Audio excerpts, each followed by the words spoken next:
Tere teile, head sõbrad! Tänane Tere tulemast saade on mereriigile kohaselt mereteemaline. Maailmas on ametlikult 194 riiki, millel puudub merepiir vaid 44-l.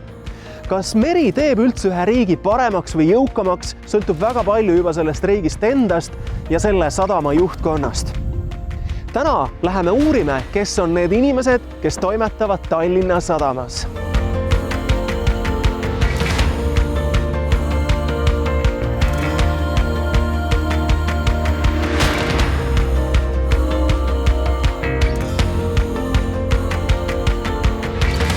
Tallinna laht on enamuse eestlaste jaoks üks kaunimaid, eriti nende jaoks, kes mereväravate kaudu koju saabuvad. Tallinna mereväravate ajalugu ulatub väidetavalt aastatuhandete taha ja on mõjutanud oluliselt ka linna arengut. Kõige vanemad olemasolevad dokumendid, sadamaala kaardid, pärinevad Rootsi ajast aastast 1688 ja on säilinud Rootsi arhiivides. Sadama ja linna arengu üheks õitsvamaks perioodiks võib ajaloost pidada 15. sajandit, mil Tallinna sadam oli Läänemere üks tähtsamaid kaubasadamaid. Reisijate vedu ja esimesed reisilaevad alustasid merereise 1858. aastal. Seda perioodi on kujutanud ka maalil kuulus vene kunstnik Aleksei Pogoljubov oma lühiajalisel viibimisel Tallinnas. Äriühing aktsiaselts Tallinna Sadam moodustati 1992. aastal, millest tänaseks on saanud edukas börsiettevõte. Kaasaegse firma üheks tunnuseks on sõbralik ja avatud juhtimiskultuur, mida võime eeldada ka Tallinna Sadama puhul. Seepärast suundume Tallinna Sadama peakorterisse ja vestleme Tallinna Sadama juhatuse esimehe Valdo Kalmuga. Arvestades sadama pikka ja väga kirevat ajalugu, oleks minu esimene küsimus üldsegi selline üsna retooriline, et on siis Tallinna Sadam rohkem mere- või linnanägu? Ma arvan, et me oleme üha rohkem ühte nägu.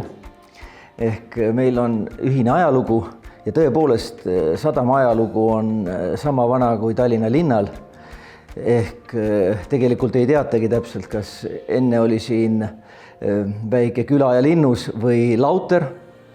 Nii et meil on ühine ajalugu, aga me areneme väga käsikäes.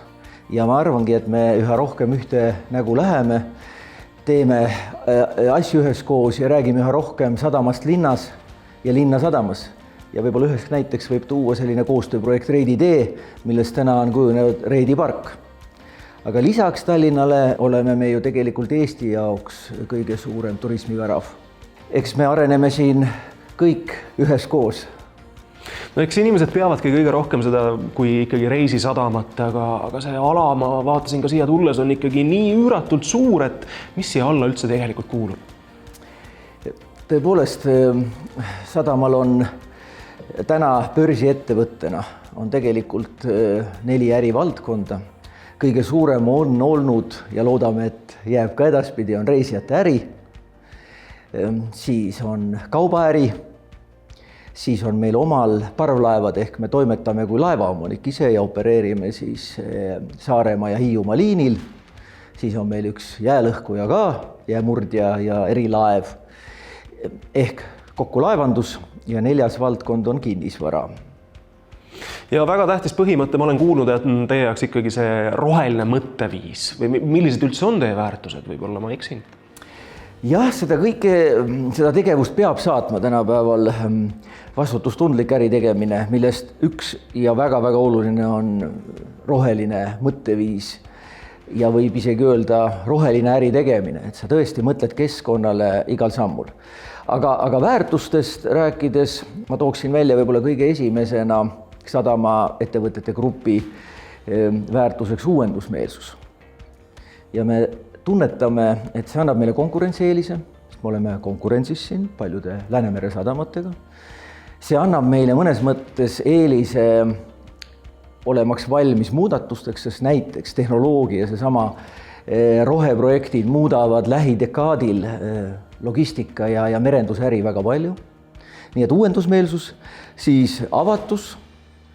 Arvan, et kaasaegne ettevõte peab olema avatud ja eriti kui see börsiettevõte, siis teistmoodi ei olegi võimalik. Ja kolmandaks on usaldusväärsus.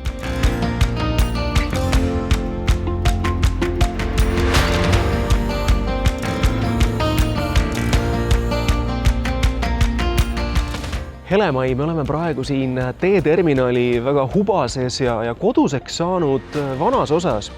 Ja siin on toimunud ju iseenesest 2 ümberehitust. Üks minu teada oli 90ndate lõpus ja kui keeruline oli nüüd uuesti jällegi see uuenduskuur läbi teha, arvestades seda, et toonased põhimõtted olid ju hoopis teistsugused. Üllatuste rohke ja väljakutseid pakkuv nii ehitajale, projekteerijale kui ka meile, kes me pidime korraldama siis reisijate liiklust siin on. Mitte üks kordagi jäänud sadam kinni tänu sellele, et seda ümber ehitati. Ja tänased ütleme sellised terminid ja süsteemid on ka ju ikkagi nii palju ajas muutunud, et mida tähendab näiteks PIM-süsteem, mina tahaksin väga seda teada saada. Tõenäoliselt on tegu mingisuguse lühendiga ikkagi. Tegemist on ammu levin ja tuntud lühendiga, mida tegelikult tellijana Tallinna Sadam esimest korda kasutab just siin selle hoone rekonstrueerimise juures. Tegemist on Building Information Modeling. 3D mudeldamist tahetakse juba ammusest ajast, kuid rõhk on sellel sõnal seal, mis on keskel ehk informatsioonil. Et kuidas defineerida seda informatsiooni, mis on vajalik siis nii projekteerimise etapis, ehituse etapis ja siis ka, mis on kõige pikem etapp, siis haldus- ja hoolduse etapis, mis on nagu terminali mõistes kõige olulisem. Samamoodi nagu terminali ümberehitus on nagu unikaalne, siis meie jaoks on see pilootprojekt BIM-i rakendamisel sadamas tervikuna. Selle teeterminali projekteerimist me alustasime ilma teadliku BIM-i kasutamiseta. Sadamal on olemas tegelikult põhivarade süsteem, kuhu informatsiooni saaks korjata ja mis on vajalik just selleks, et haldus-hooldust lihtsamaks teha ja vähem kulukaks, ajamahukaks ja kasutajale sõbralikumaks. Aga me ei ole kunagi osanud seda informatsiooni juba sissejuhatavalt ehituselt küsida. See on esimest korda, kui me defineerisime selle ära ja nüüd tulevikus me rakendame seda BIM-i igas uues ehituses, sealhulgas ka siis infrastruktuuriobjektides ehk taristuobjektides, mille valdkonnas väga palju seda defineeritud veel ei ole. Ole hea, räägi palun meile ka tulevikuplaanidest. No sinu ametinimetuski juba ütleb, et arendusosakonna juhataja, et millised kõige sellised revolutsioonilisemad mõtted sul peas on praegu? Paraku on enamus seotud küll Vanasadamaga hetkel, sellepärast, et 3 aastat tagasi me tegime siia uue sellise masterplaani, et integreerida sadamat rohkem linnaga. Hetkel on ta olnud suhteliselt ääreala linna südames. Rahvas ei ole harjunud käima siia kohalikud elanikud ja need, kes reisijad on, käivad ainult läbi. Et siis masterplaani üks põhi nagu selline joon, mis sealt läbi tuli, ongi teha sihuke avatud linnaruum nii teisatele kui linnakodanikele ja luua siis uus linnakeskus. Teeterminal on üks ankur. Järgmine ankur suve tõenäoliselt tuleb sild meil, jalakäijate sild, mis ühendab A-terminali ja D-terminali ala. Teeterminali esise ala me teeme ka järgmise aasta lõpuks kenasti korda, et on rohkem rohelust, ei ole ainult parklad, vaid pigem on sihuke integreeritud keskkond nii sadama tegevuseks vajalikuks alaks kui ka siis selleks, et inimene tuleks siis laevade vahelisel alal ka siia nagu aega veetma. Ja muidugi siis üks suur maamärk saab tulema on kruiisiterminal, mis tegelikult ei ole 100% kruiisiterminal kogu aeg, vaid enamus aastast on hoopis ürituste tegemise koht.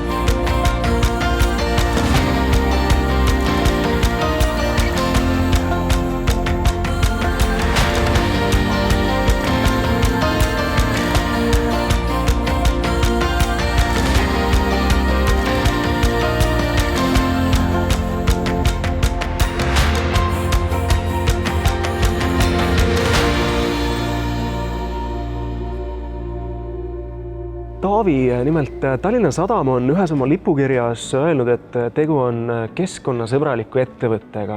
Ole kena, seleta lahti, et milles need keskkonnasõbralikud lahendused teil siis seisnevad? Sadam ise on väga uuendusmeelne ja ta on üks olulise fookused, mida ma nüüd viimasel aastal, isegi 1,5 aasta jooksul on võtnud, on väärtuspõhine ettevõte.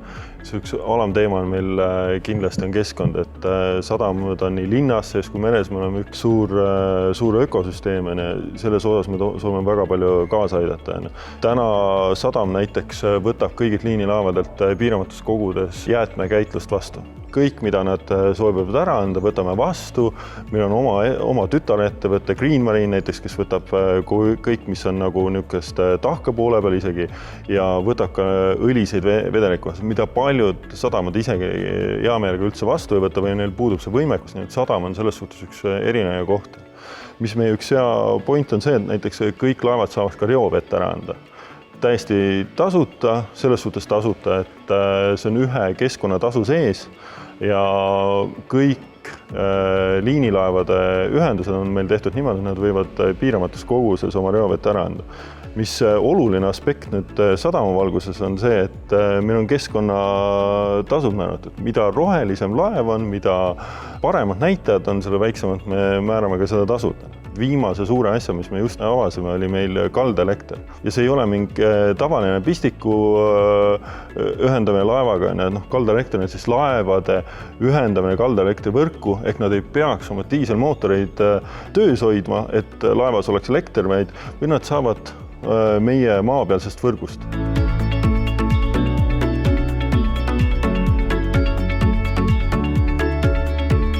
Millest ma veel saan rääkida, on tegelikult automooring. Lihtsamas keeles on tegu automaatsildumisega, mille peamine eesmärk on see, et laev saaks kiiresti kai äärdes ära silduda, et oleks fikseeritud kai külge ja laev ei hakkaks tuule käes ega laine meremõjudes kuhugile liikuma, inimesed saaksid ohutult maa peale tulla. Selle eesmärk keskkonna aspektis on peamiselt see, et see hetk jääb kõik need manööverdamisega seotud saasted, emissioonid, mis laeval läheb aega, et ta rahulikult silduks, kogu see protsess läheb palju kiiremini ja tänu sellele me võidame oluliselt ka keskkonna poole peal. Mida ma saan veel rääkida, on kruiisiterminal. Tegu on meie ühe olulisema objektiga, mis on, kui me räägime rohelisest lähenemisest hoonete puhul. Üks parimaid lahendusi, ütleme innovatiivsem lahendusi on seal tegelikult see, et me hakkame ära kasutama merevett hoone kütmiseks ja jahutamiseks. Aga sellist lahendust nagu meil, et väga palju ei ole. Me oleme teinud seal palju innovatiivseid ja tootearendus, nii et tuleb üks äge hoone. Seetõttu me vaatame väga tihti ka nende roheliste lahenduste poole, mis tegelikult annavad meile seda efekti suures plaanis, ehk siis alguses on kallimad lahendused, lõpppool on jälle soodsam tunduvalt, nii et alati kõige odavam pole kõige, kuidas öelda, jätkusuutlikum.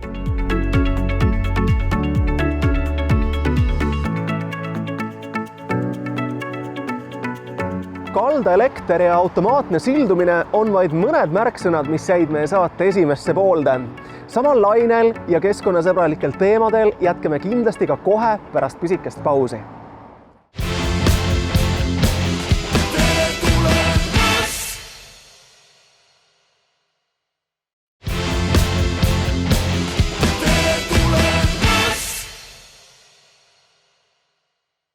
Tere tulemast tagasi!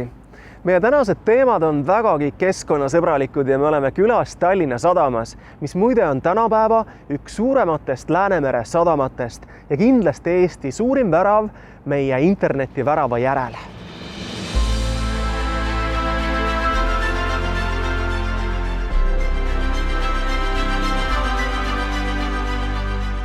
Kuldar, teie kasutuses on 5 parvlaeva. Ja teie olete teeslaevade peakapten. Mida see ametinimetus endast täpsemalt kujutab, et kas te reaalselt viite inimesi saartele ja toote nad sealt tagasi? Et eks meie parvlaevad selleks ette nähtud on, et inimesed saaksid liikuda siis suursaarte vahel ja sõita siis mugavalt ja kindlalt siis ikkagi saartele. Minu amet siis konkreetselt ongi see koht, kus ma pean tagama siis laevade täieliku opereerimise. See tähendab nii tehnilist poolt, see tähendab laevade valmisolekut igas mõttes. Kui me räägime parvlaevadest, siis mulle tuleb kohe silme, et selline nimi nagu Tõll.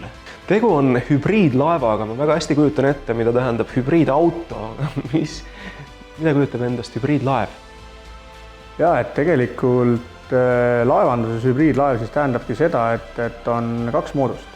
Üks on nii-öelda peak shaving ja teine on siis load shaving. Ehk siis peak shavingus me räägime suurhetkedest või ütleme siis tipuhetkedest, kui laev vajab lisavõimsust, siis võtab seda akust. Ja load sharing siis tähendab seda, kus juba laev tegelikult enamus aja sõidab aku peal. Ja ütleme siis sellisel hetkel, kui laev seisab või kui laeval on võimalik ära ühendada kaldavoolu, siis ta laadib akkudesse nii-öelda kaldast voolu. Aga meil siis Tõll on tänasel päeval tõesti nii-öelda peak shaving lahendus, mis tähendab seda, et laeval korraga töötab üks peamasin ja kui selle peamasina võimsusest jääb väheks, siis ta võtab akkudest juurde. See kõik kõneleb energiasäästlikkusest, et ma tean, et peate väga lugu rohelisest mõtteviisist, et milliseid selliseid keskkonnasõbralikke lahendusi te veel kasutate? Ettevõtjale on kõige kasulikum alati nii-öelda üks pool on siis roheline mõtlemine, teine asi ikkagi sooviks nagu kokkuhoidu ka, eks ole. Et siis tegelikult, kui me räägime konkreetselt akude panekust laeva, siis seal on ka oma tõesti selline majanduslik mõju ja muidu võib-olla me ei olekski seda täiesti oma vahenditest teinud, sest meie laevad ju tegelikult sõidavad suhteliselt kinnisel ja väiksel mere territooriumil, et me oleme igalt poolt saartega piiratud, seesama, mille meie siis tekitame sinna nii-öelda Väinamerre, siis tegelikult sellest siis kümblevad ja ujuvad meie inimesed suvisel ajal ja sealt tuleb ka meie toidulauale kala ja nii edasi.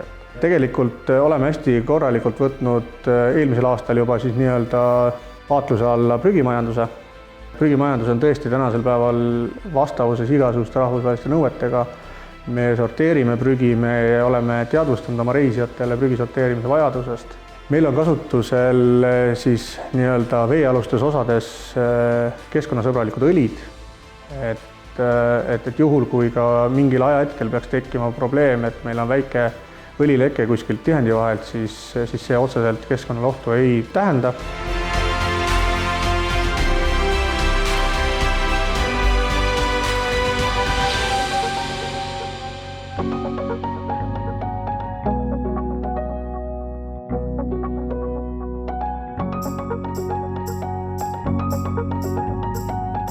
Valdo, räägime innovatsioonist ja sellest, mis asi on tark sadam.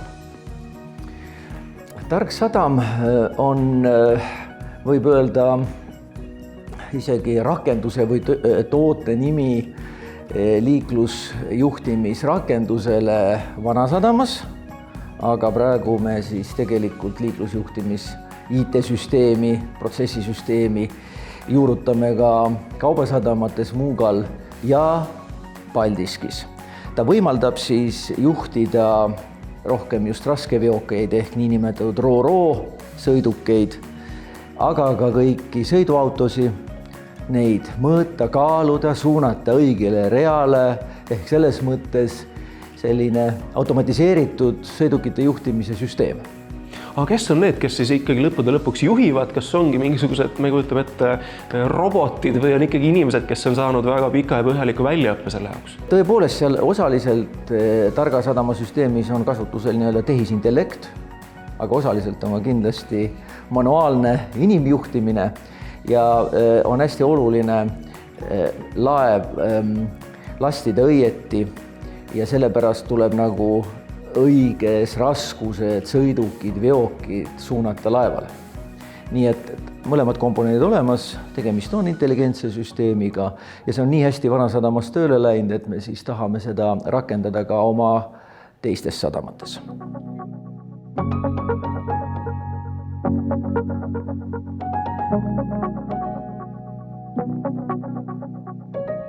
Härra Aare, te olete nüüd Tallinna Sadama nõukogu esimees olnud juba hea mitu aastat ja 3. ametiaega päris korrektne olla.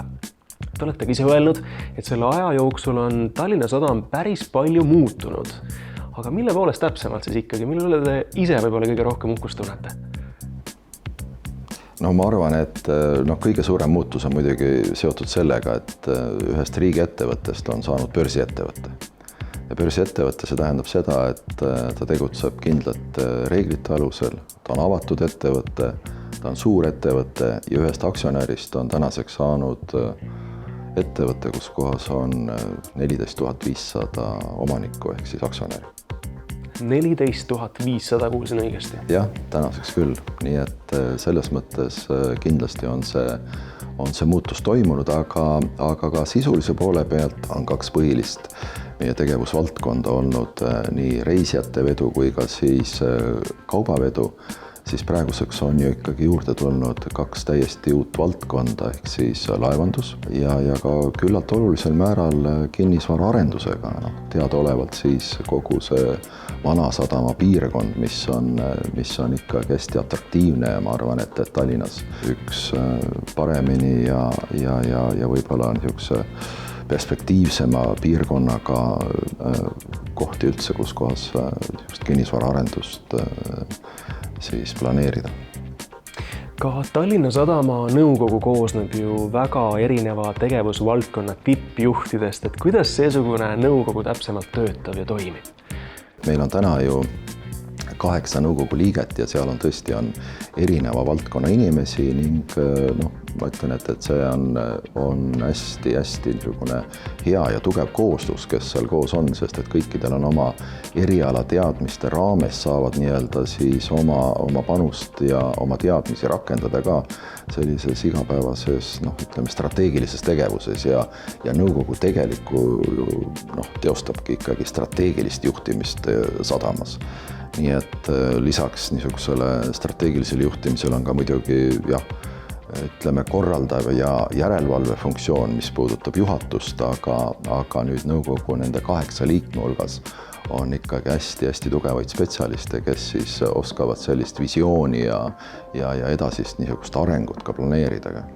Me oleme mitte ammu aega tagasi vastu võtnud ju ühe strateegilise dokumendi, ehk siis see on niisugune visioon tulevikku, kus kohas me näeme sellist strateegilist programmi, mis peaks olema siis kestlik ja vastutustundlik.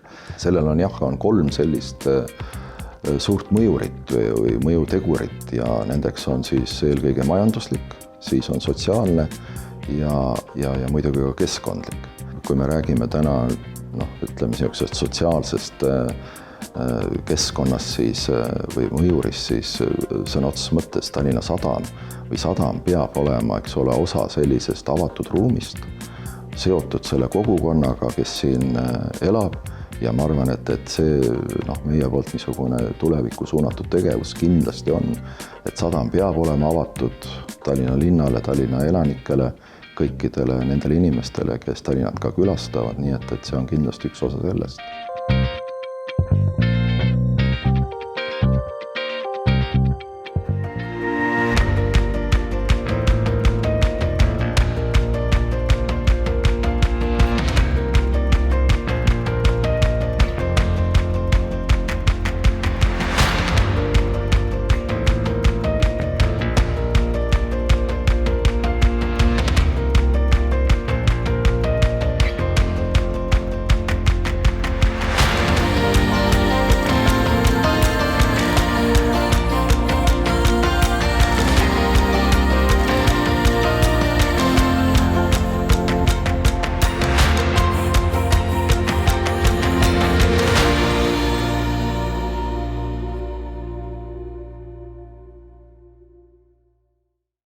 Täna saime teada, kui ilus ja innovaatiline on Tallinna Sadam ja et see on lipulaevaks meie pealinna ja riigi majandusele. Ja mis väga tähtis minu arust, et siin töötavad nii toredad inimesed. Aitäh külalislahke vastuvõtu eest ja teile, kallid vaatajad, aitäh, et olite koos meiega. Uute kohtumisteni!